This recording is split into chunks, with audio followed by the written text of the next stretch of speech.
کہ حسن ابن علی کو زہر دے کر شہید کیا گیا۔ وہ حدیث آپ کو میں ورڈ بائی ورڈ المصنف ابن ابی شیبہ سے پڑھ کے سنا بھی دیتا ہوں تاکہ آپ کو یہ بات پتہ بھی چل جائے۔ حضرت عمیر ابن اسحاق تابعی روایت کرتے ہیں کہ میں اور ایک آدمی، ان کا کوئی دوست تھا، حضرت حسن ابن علی کی عیادت کے لیے حاضر ہوئے۔ حسن ابن علی اس وقت اس آدمی سے کہنے لگے کہ مجھ سے پوچھ لو اس سے پہلے کہ تم مجھ سے کچھ پوچھ نہ سکو، یعنی میری موت کا وقت قریب ہے، کوئی علمی بات ڈسکس کرنی ہے تو مجھ سے کر لو۔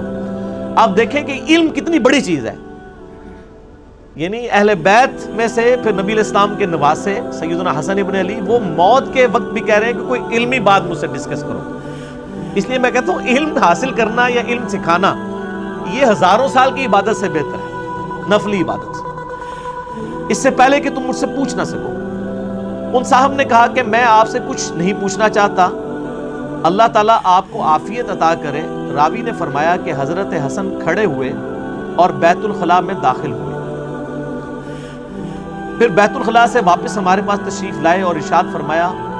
میں تمہاری طرف نہیں نکلا یہاں تک کہ میں نے اپنے جگر کا ایک ٹکڑا پھینکا ہے جس کو میں اس لکڑی سے الٹ پلٹ کر رہا تھا۔ یعنی وہ ٹوائلٹ گئے تو ان کو پیشاب کے اندر یا انہوں نے وامٹنگ کی، الٹی کے اندر ان کے جگر کے ٹکڑے کٹ کے نکلے کیونکہ بڑا سخت زہر دیا گیا تھا۔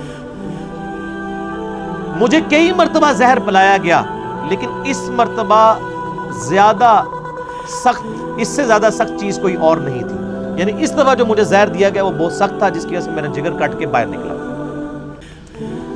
اللہ کی لعنت ہو ان لوگوں پر جنہوں نے حسن ابن علی کے ساتھ یہ ظلم کیا، حسین ابن علی کے ساتھ ظلم کیا، ان پہ اللہ کی لعنت، اللہ کے فرشتوں کی لعنت، تمام لعنت کرنے والوں کی لعنت، آمین۔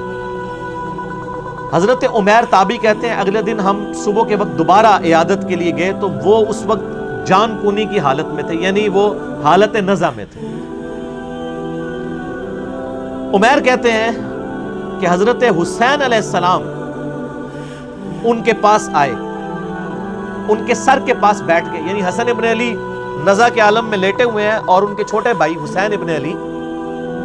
وہ ان کے سرہانے آ کے پاس بیٹھ گئے اور فرمایا اے بھائی جان آپ کو زہر دینے والا کون ہے؟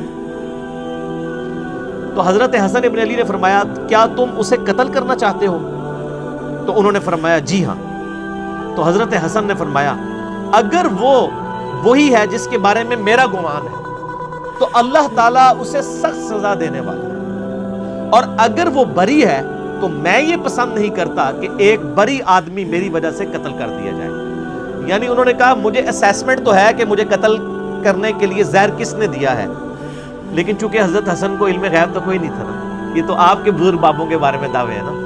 تو انہوں نے کہا اگر تو میری یہ اسیسمنٹ درست ہے تو تمہیں بدلہ لینے کی ضرورت نہیں، اللہ تعالیٰ انتقام لینے والا ہے، اور اگر میری اسیسمنٹ غلط نکلی اور تم نے بدلہ لیا تو ایک مظلوم آدمی کو تم قتل کرو۔ آپ دیکھ لیں